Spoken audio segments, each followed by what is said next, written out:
Mi nombre es Angélica López Campirano, estudio en la Universidad Autónoma de Nuevo León en la Facultad de Organización Deportiva. Para la materia de Administración Deportiva expondré el tema de empresa deportiva, donde explicaré los tipos de empresas deportivas y el rol del gestor deportivo. Los objetivos de esta presentación son saber qué es una empresa deportiva, dar a conocer los tipos de empresas deportivas y las características específicas de cada uno, saber qué es lo que hace un gestor deportivo, además de identificar ciertas empresas a través de los ejemplos que se irán proporcionando a lo largo de la exposición. En primera instancia, definiré qué es una empresa deportiva. Bueno, una empresa deportiva es una unidad económica que, gracias a la organización, combina diversos factores, como son los humanos, los materiales y los financieros en cantidades adecuadas. Esto para brindar ciertos bienes y servicios a la sociedad, con el propósito de alcanzar ciertos objetivos. Como estoy hablando de una empresa deportiva, los objetivos principales van a ser la promoción y el desarrollo del deporte. Esto a través ya sea de la práctica, la competencia o bien la organización de eventos deportivos, o puede ser también por la definición y establecimiento de normas y reglas.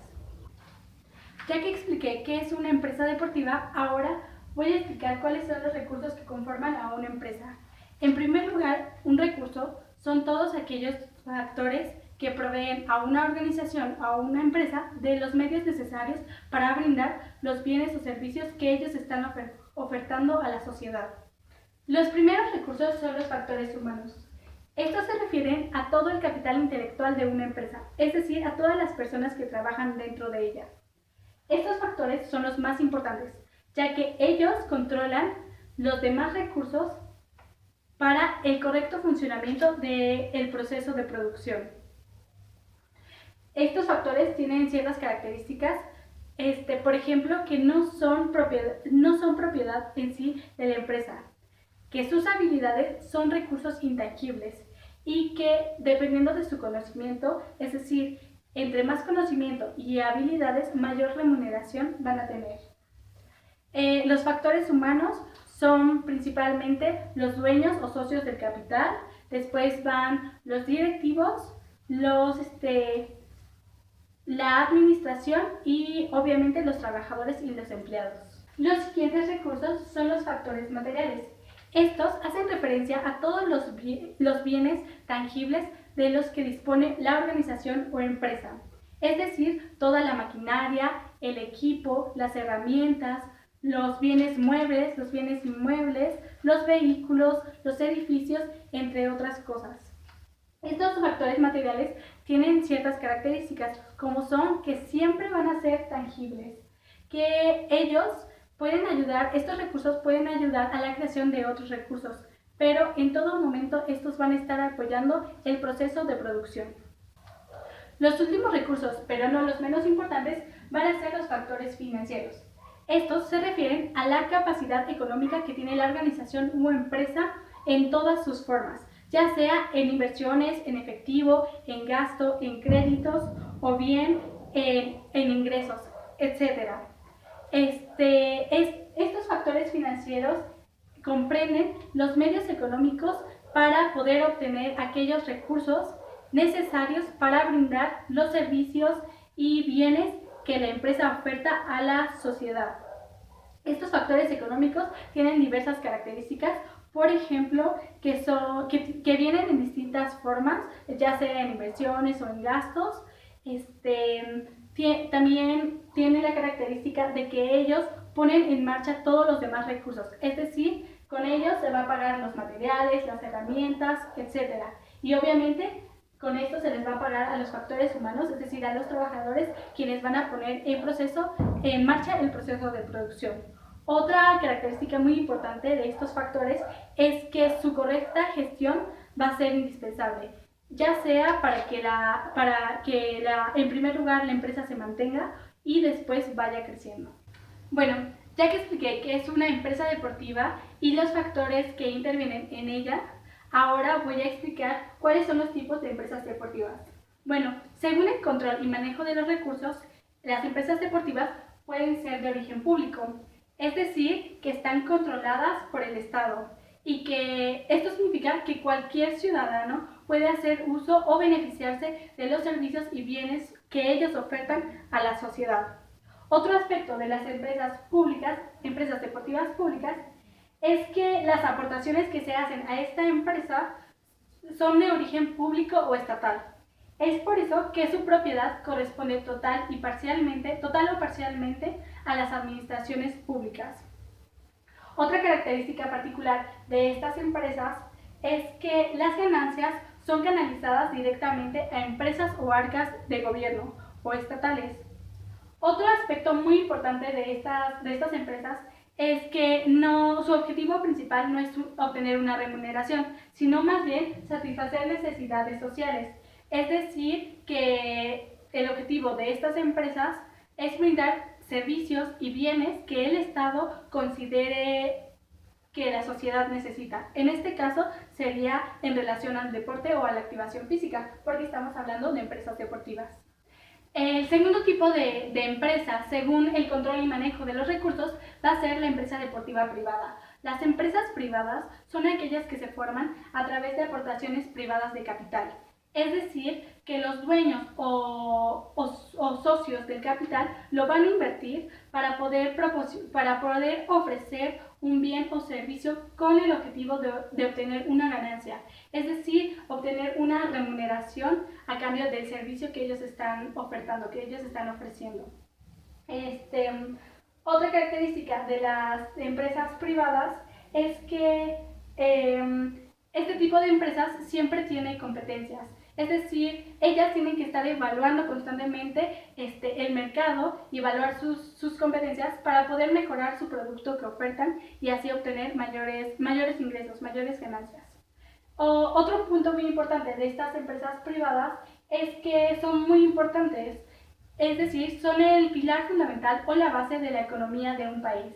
¿Y por qué es esto? Esto es porque ellas le generan ingresos al Estado gracias a todos los impuestos que ellas pagan.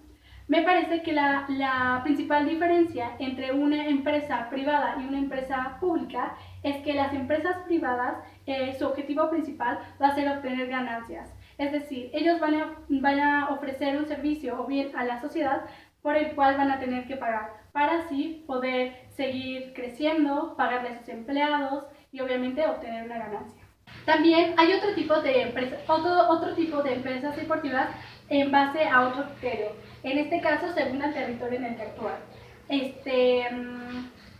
En base a esto se pueden dividir en empresas nacionales o internacionales. Las empresas nacionales son aquellas que se forman gracias a la proposición o propuesta y a la aportación de capital por parte de los residentes de alguna nación o país. Es decir, ya sea que los ciudadanos de esa nación, gracias a sus impuestos, paguen por algún bien o servicio que oferte una empresa, en este caso pública, o bien que los residentes de esta nación van a ser los dueños o socios que aporten el capital y que lo inviertan para formar una empresa que oferte bienes o servicios, obviamente con el fin de obtener una ganancia. Esto sería una empresa privada nacional.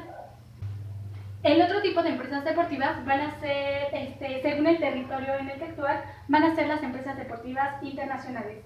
Estas empresas tienen la característica que su capital es aportado por residentes de distintas naciones. Otra característica que tienen es que operan más allá de las fronteras de un país o nación. Es por eso que también se les llaman transnacionales. Estas empresas tienen sedes en distintas naciones, es decir, se conforman de una sede principal o una casa matriz y de ahí tienen otras sedes en otras naciones. Sus ganancias, las ganancias que esta empresa genere se van a dividir entre todas esas sedes. Bueno, ya que expliqué que una empresa deportiva puede ser pública o privada, nacional o internacional, ahora voy a proporcionar algunos ejemplos. Voy a empezar con la Comisión Nacional de Educación Física y Deporte, que corresponde a una institución de gobierno encargada de desarrollar e implantar políticas de Estado que fomenten la incorporación masiva de la sociedad en actividades deportivas, recreativas y físicas. Bueno, entonces, como estamos hablando de una institución de gobierno, la CONADE va a ser una empresa deportiva pública y como esta solo actúa en el territorio mexicano, va a ser nacional. Como segunda empresa deportiva voy a analizar a la FIBA, que corresponde a la Federación Internacional de Baloncesto. Esta es el organismo rector del básquetbol a nivel mundial. Tiene como objetivo desarrollar y promover el baloncesto para toda la sociedad, es decir, para todos los individuos, no importa sus capacidades. También organiza y supervisa las competiciones o competencias internacionales.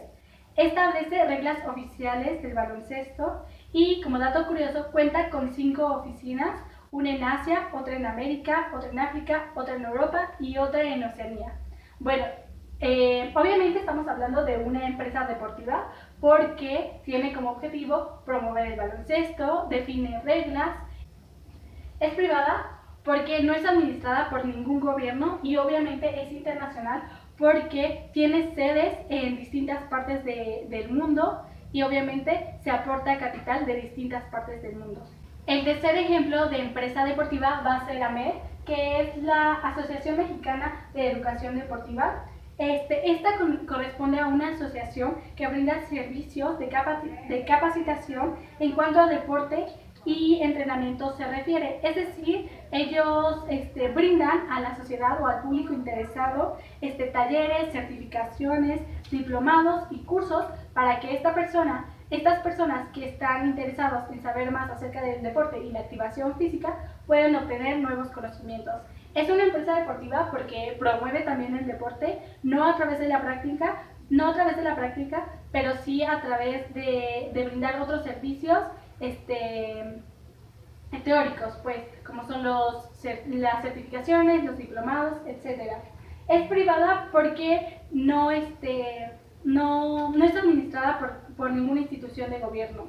Y es nacional porque únicamente tiene sedes y actúa dentro del territorio. Como últimos 2 ejemplos, voy a explicar el CENAR, que corresponde a una empresa pública de carácter nacional.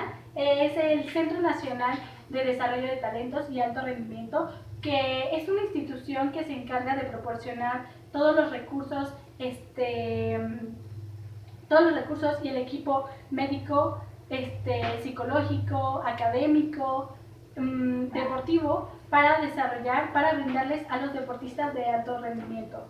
Es pública porque todo el capital es extraído del gobierno y nacional porque obviamente únicamente tiene sedes dentro de la República Mexicana. Otro organismo es el UCI, que es la Unión Ciclista Internacional, es una empresa deportiva privada de carácter internacional. Este es el órgano rector del ciclismo a nivel mundial. Su principal objetivo es desarrollar y promover el ciclismo en todas partes, para todo público y en todas sus maneras, ya sea como un deporte o como actividad competitiva. Por último, voy a mencionar cuáles son los roles del gestor deportivo. Bueno, en primera instancia, el gestor deportivo tiene como propósito orientar la misión de los servicios deportivos. ¿Qué quiere decir esto? Que él va a definir qué se va a hacer para poder brindar aquellos recursos y bienes que la empresa desea ofertar a la sociedad. Y a partir de eso, ¿qué propósito tienen estos servicios deportivos que la empresa ofrece, ¿no? ¿Cuál es el objetivo? Que las personas practiquen el deporte, que ellas formen parte de eventos deportivos, o que conozcan las reglas, o que se informen acerca de ciertas actividades, entre otras cosas. El segundo rol del gestor va a ser definir las pautas de atención a los usuarios. Es decir, cómo se va a tratar al cliente, qué se le va a ofrecer, cómo se le va a ofrecer. Hay que recordar que esto es muy importante, principalmente en las empresas privadas, ya que estas tienen competencia. Entonces, hay que tratar de una manera adecuada a los clientes para que ellos regresen y puedan consumir o hacer uso de nuevo de esos servicios y bienes que la empresa ofrece. El tercer rol sería definir las estrategias de exploración de los recursos financieros o económicos.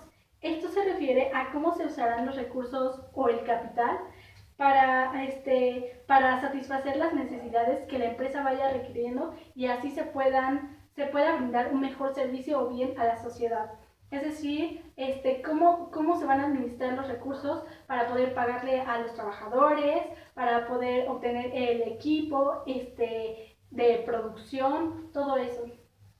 El cuarto rol sería elaborar presupuestos. ¿Qué quiere decir eso? Es que el gestor deportivo va a calcular los costos de acciones dentro de la empresa deportiva, ya sean los gastos, los ingresos.